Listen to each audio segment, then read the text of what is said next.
మొట్టమొదటి మాట చెప్తూ మీ అందరికీ ధన్యవాదాలు. నాకు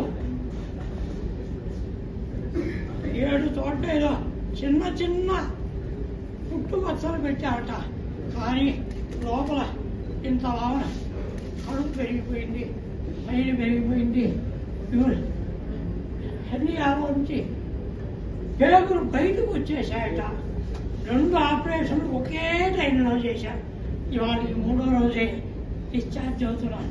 కానీ ఆపరేషన్కి 6:30కి థియేటర్లోకి వెళ్ళే వరకు మాకు ఏమీ తెలియదు. మామూలుగా ఇంట్లోకి వెళ్ళినట్టు వెళ్ళాను.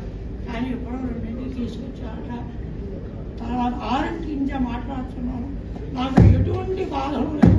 ఇప్పుడు ఫ్రీగా, ఇప్పుడు ధైర్యంగా ఏం చేస్తున్నా అంటే మీరు రావద్దు, నేనే స్టేజ్ పెడతా అనేటువంటి స్టేజ్ ఇచ్చినటువంటి ఈ డాక్టర్ గారికి, ఆ వైద్య చికిత్సకు ధన్యవాదాలు.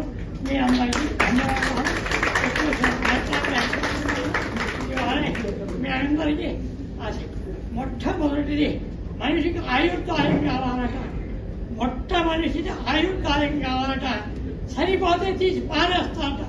కానీ ఆయుర్దాయం నిలవకుండా చేసేదే ఉంటే అనారోగ్యం అట.